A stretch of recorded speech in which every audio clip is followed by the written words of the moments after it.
Bonjour à tous. Le 6 août, la souris samaritaine. Mais un samaritain qui voyageait arriva près de lui, le vit et en eut compassion. Luc 10, verset 33. Récemment, mes nièces m'ont appris leur chanson préférée, El Ratón Samaritano, de Francisco Orantes, qu'on peut traduire par La souris samaritaine en français. Selon cette chanson, un grillon avait été attaqué et blessé par des fourmis. Un homard et un autre grillon qui passait par là l'ignorèrent, tandis qu'une souris s'arrêta et l'aida. Cette version pour enfants du bon samaritain m'a amené à me demander pourquoi Jésus a choisi un prêtre, un lévite et un samaritain pour son histoire. Le choix semble arbitraire. Il aurait très bien pu s'agir d'un prophète, d'un prince et d'un soldat. Mais en sélectionnant ces protagonistes, Jésus a voulu nous apprendre ce que signifie le mot « prochain ». Le premier à passer devant le voyageur grièvement blessé était un prêtre. Son statut fait de lui un excellent candidat pour aider le blessé. Il vit cet homme et passa outre. Luc 10, verset 31.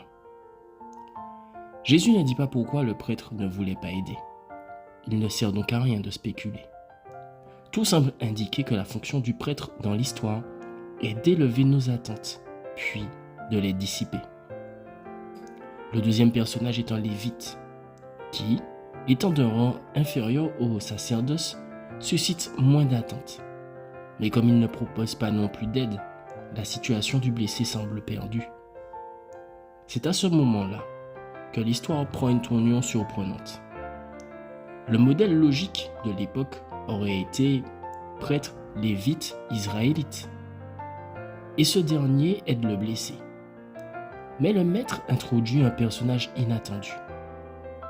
Compte tenu de l'âpre rivalité qui existait entre juifs et samaritains, un samaritain était la dernière personne dont les auditeurs attendaient de l'aide. Mais le samaritain le vit et en eut compassion. Luc 10, verset 33. Et l'aida.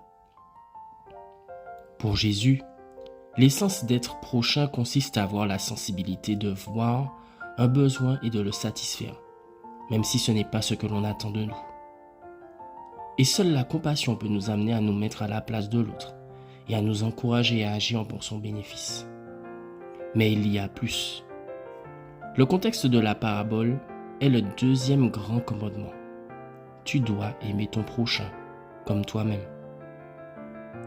Luc 10, verset 27. Donc la compassion qui se sacrifie est la définition de cet amour que Dieu attend de toi et de moi. Dans l'état actuel des choses, les dernières paroles de Jésus constituent la meilleure conclusion de cette journée. Va, et toi fais de même. Luc 10, verset 37. Bonne journée à toi.